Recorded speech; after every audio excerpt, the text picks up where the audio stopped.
आप सभी को नमस्कार। मैं जन्मेजय महोदय, कलेक्टर बालोद जिले के सभी नागरिकों को 7वें अंतर्राष्ट्रीय योग दिवस की हार्दिक शुभकामनाएं। मेरा आप सभी से अपील है कि योग हमारे जीवन का एक अभिन्न अंग है और नियमित रूप से हमें करना चाहिए। ये तन और मन दोनों को स्वस्थ रखता है और हमें जीवन में आधा घंटा कम से कम प्रतिदिन योग करना चाहिए। वर्तमान में जो कोरोना की महामारी फैली हुई है, इस दौरान ये आवश्यक है कि हम अपनी प्रतिरोधक क्षमता बढ़ाएं और बल्कि बचपन से ही बच्चों को योग सिखाना चाहिए और ये नियमित रूप से करना चाहिए। मेरी सभी लोगों से अपील है कि अपनी प्रतिरोधक क्षमता बढ़ाने के लिए, मानसिक शांति के लिए, तनाव दूर करने के लिए और अपने आप को स्वस्थ रखने के लिए और सुंदर सुडौल शरीर रखने के लिए योग को अपनाएं और नियमित रूप से इसे करते रहें। आप सभी स्वस्थ रहें, यही मेरी शुभकामनाएं। जय जोहार, जय छत्तीसगढ़।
श्रीवास्तव, सीओ जिला पंचायत बालोद।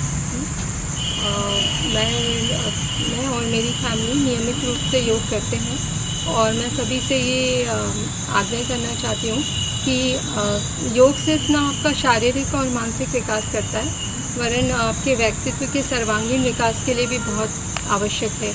और वर्तमान में जैसी परिस्थितियाँ चल रही हैं कोरोना से लड़ने के लिए हमें अपना इम्यूनिटी पावर बढ़ाना है, तो इसके लिए योग से अच्छा कोई और साधन नहीं है। नियमित योग करने से इम्यूनिटी भी बढ़ती है और हम स्वस्थ रहते हैं, प्रकृति के करीब रहते हैं और बहुत सारे रोगों से बचे रहते हैं। धन्यवाद।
जय जोहार। मैं संगीता सिन्हा, संजारी बालोद विधायक। अंतर्राष्ट्रीय योग दिवस की आप मन ला ढेर सारा बधाई, बहुत सारी शुभकामनाएं। जैसा कि आप मन जानत हो, हमारे छत्तीसगढ़ ही नहीं पूरा विश्व कोरोना वायरस से जूझत है और ये कोरोना वायरस से हमला सामना करे पड़ा थे, तो एक लिए योग और प्राणायाम बहुत ही जरूरी है। जैसे कि हमन देखे हन कि जो कोरोना है वो सीधा लंग्स ला प्रभावित करते, तो मैं महसूस करे हूँ और लोगों भी महसूस करे है कि कोरोना वायरस में जो लंग्स में प्रभावित करते हैं उसके लिए कपालभाति और अनुलोम विलोम ये दोनों योग बहुत ही कारगर साबित हो है। हम महसूस करे हैं कि जो कपालभाति प्राणायाम करे है, अनुलोम विलोम करे है, वो बहुत जल्दी स्वस्थ हो है। कोरोना के टेबलेट तो चले हैं, साथ में अनुलोम विलोम और कपालभाति करे से ओकर जो लंग्स में इफेक्ट है वो कम होए। और मैं ये कहना चाहता हूँ कि बहुत से बीमारी है, जैसे किडनी की बीमारी, कैंसर की बीमारी, वो सब में भी हमारा बहुत ही हेल्प करते। और हम देखें कि कपालभाति करे से बहुत से प्रॉब्लम है वो दूर होते।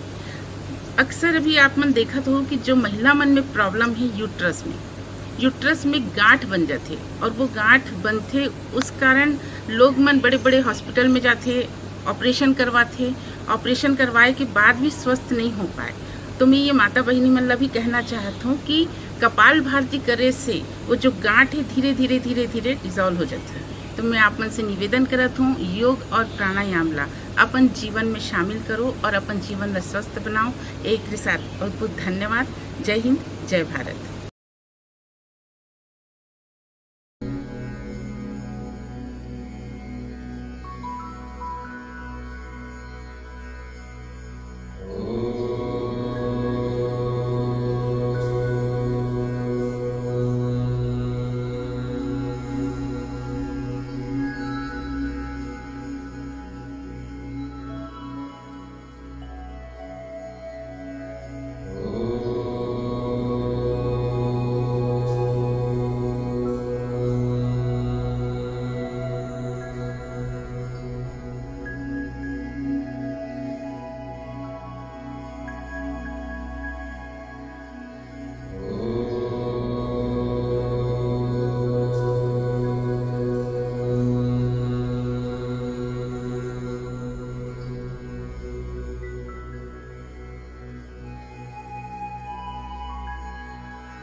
मेरा नाम कुंवर सिंह निषाद, विधायक गुन्नरदी, संसदीय सचिव छत्तीसगढ़ शासन, जिला बालोद, छत्तीसगढ़। योग हमारे जीवन का एक महत्वपूर्ण अंग है। यदि हम योग करते हैं तो निश्चित ही उसका लाभ, उसका प्रतिशत हमें मिलता है। और योग हिंदुस्तान में, भारत में सनातन से चले आ रहा है। ऋषि मुनि महात्मा और जो भी हैं, योग के माध्यम से एकाग्रचित्त होकर ध्यान लगाकर, चाहे वो शरीर की वो, या हम योग को बोले सीधा सीधा, शरीर में जिस हिसाब से बहुत से जो विकार आते हैं, योग के माध्यम से उन विकारों पे भी हम अंकुश लगा सकते हैं और ये शरीर के लिए भी फायदेमंद है। तो मैं आप सबसे निवेदन करता हूँ कि अपने जीवन में कुछ समय निकालकर निश्चित ही योग करें, प्राणायाम करें, जिससे आपको शारीरिक रूप से भी तंदुरुस्ती आएगी और साथ ही बहुत से रोगों से हमें मुक्ति भी मिलेगी। मैं आप सबसे अनुरोध करता हूँ कि इस विश्व योग दिवस पर आप सबको बधाई भी देता हूँ और आप सबसे निवेदन करता हूँ कि करें योग, रहें योग। नमस्कार, जय जोहार, जय छत्तीसगढ़।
मैं दौलत रामपुर से अतिरिक्त पुलिस अधीक्षक जिला बालोद के पद पर पदस्थ हूँ। आप सभी को 7वें अंतर्राष्ट्रीय योग दिवस की शुभकामनाएं। योग से हमारा शरीर और मन दोनों को संबल मिलता है और हमारे प्राण आयु में हमारे जो रोग प्रतिरोधात्मक क्षमता में वृद्धि होती है। अभी वर्तमान में जो कोरोना का संक्रमण हो रहा है उससे बचाव हेतु भी योग बहुत बड़ा कारगर उपाय साबित होता है। मेरा आप सभी से निवेदन है कि योग को अपने जीवन शैली में शामिल करें, प्रतिदिन की दिनचर्या में शामिल करें और योग के माध्यम से आप स्वस्थ और दीर्घायु बने, यही मेरी कामना है। धन्यवाद।